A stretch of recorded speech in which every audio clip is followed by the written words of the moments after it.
Hello, class. Today, topic is word problem. These are the best problems in math because they apply to real life.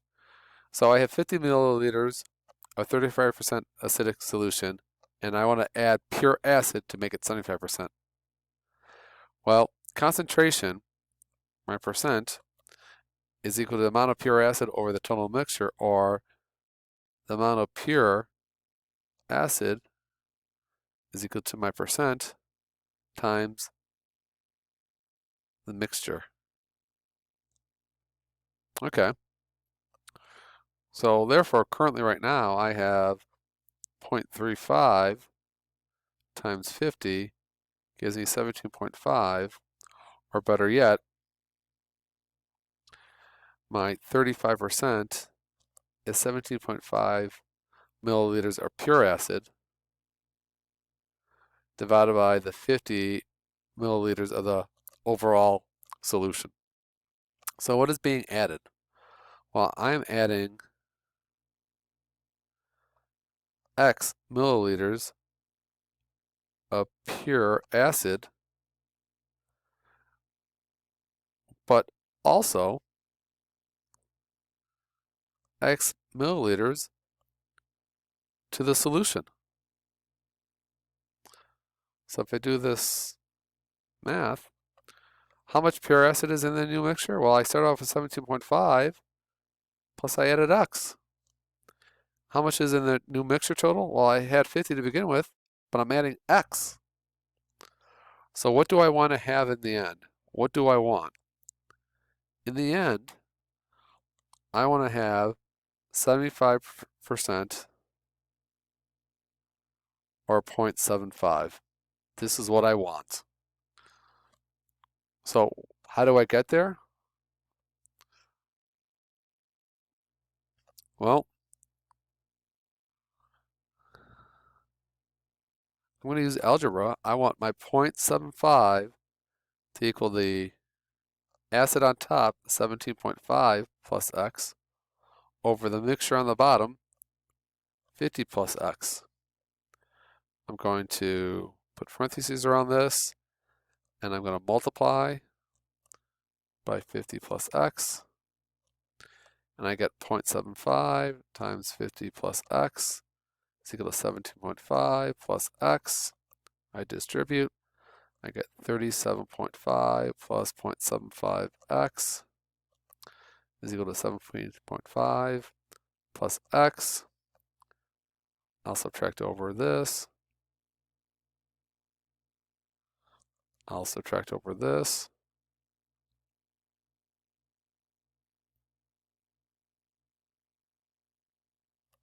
And I get 0.25X, and I divide by 0.25, and I get X equals 80 milliliters. I would have to add 80 milliliters of pure acid to what I currently have to get the mixture to go from 35% acid to 75% acid. I am going to confirm this on the graphing calculator by putting in my formula that I had. So I'm going to use a special key, alpha y equals fraction bar, and it was 17.5 plus X over 50 plus X. That is my concentration. Now when I graph this, the X isn't so bad, but I'm going to make this up to 100. I know I want to get at least 80. That was my solution. The Y values here is a concentration amount. So my minimum concentration could be 0. My max would be 1 because that would be 100%.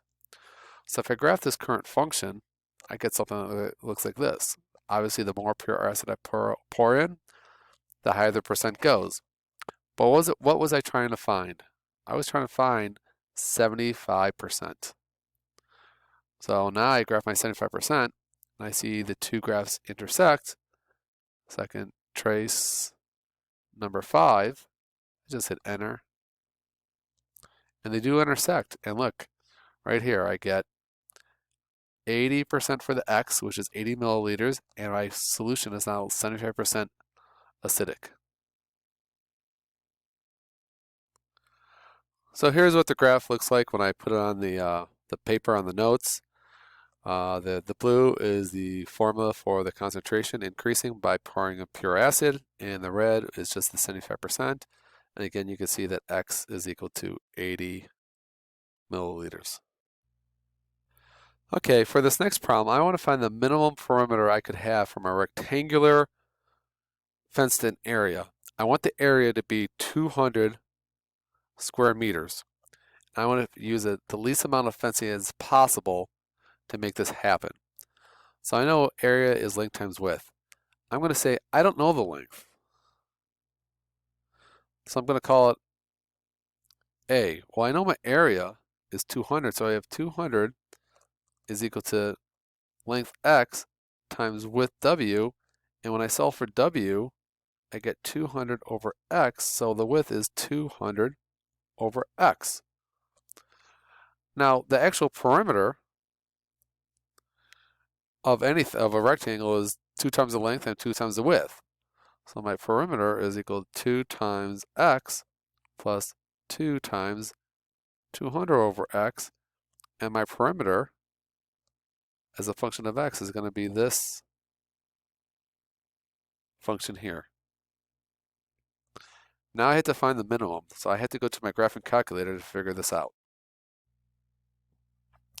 So here is my formula, 2x plus 400 over x for my perimeter, and I have to set a good window. X is the length, and the y is the actual perimeter, so I'm going to use, let's say, 30, 0 to 30, and my perimeter would maybe be 0 to 100. I don't know if this is a good window, I'm just trying. I hit graph, I get something that looks like this. Maybe I should make it a little bit bigger on the y. Maybe look at more like a minimum. But I could have left it like that. Okay. It's definitely a minimum here someplace. Definitely down around here someplace. Seems like the lowest points. I'm going to do second trace number 3 for minimum. And I can move my arrows left and right. I'm going to go left bound, right bound. See, this is 0. This is 30. I'm going to pick somewhere like 5 for the left side. See, I made a fence at 5. And this is 30. I'm going to pick like 25 for the right side. See, there's 5 and 25. It's going to find the minimum between those two dotted lines. I'm going to guess around 15. So I don't have to use the arrows all the time. And to find my minimum of 14.14 with the perimeter being that. I'm going to go back to the notes and draw this there. So I drew this graph here. I found the minimum, x equals 14.14 meters, which is the actual length.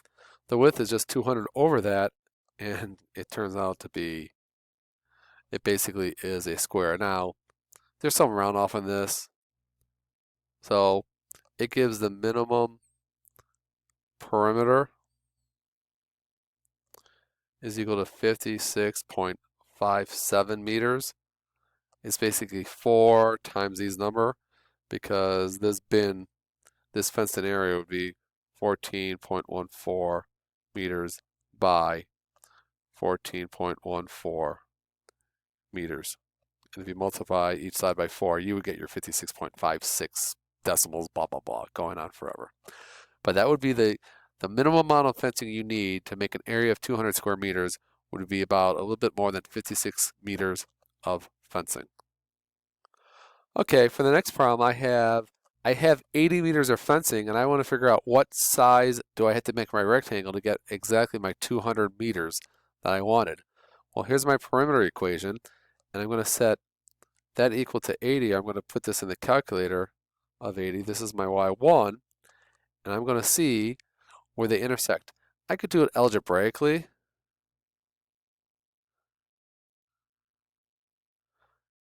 Two x plus 400 over x is equal to 80.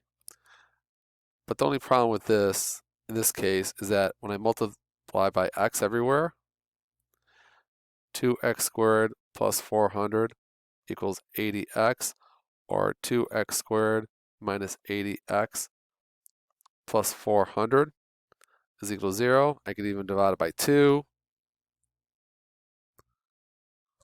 And I get x squared minus 40x plus 200 is equal to 0.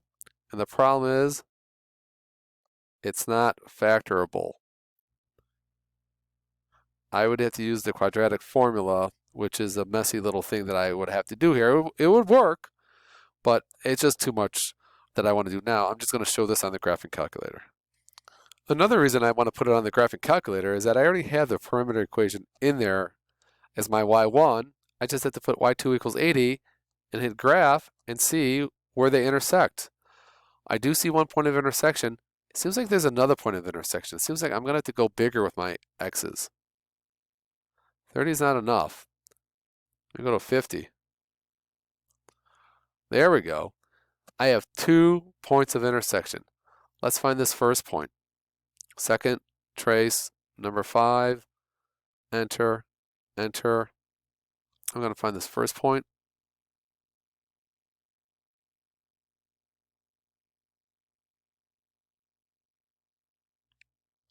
And my first x is like 5.86. And second, trace, number 5, enter, enter. And my second point, I'm going to move to here. That's close enough. I get 34.14. So I have 2 values for x. I'm going to have to see if they both work or maybe one's extraneous. We will have to see. So I had 2 solutions for x. X equals 5.86 and x equals 34.14. So I plugged them back in. And I got one time the rectangle was 5.86 meters by 34.13 meters. And when I use the other solution, I got my rectangle will be 34.14 meters by 5.86 meters. They really are the same rectangle. The only reason they're not exactly the same because that 5.86 was a rounded off number and that 34.14 was a rounded off number. And I didn't use a whole lot of decimals in the calculator, so I had a little bit of a rounding area. You know, one time it's a skinny rectangle that's very tall. Another time it's a very wide rectangle that's very short. But basically, they are the same rectangle. Okay, these finished up the notes. Your homework is the review, and we have a group quiz coming up and an exam coming up. Thank you.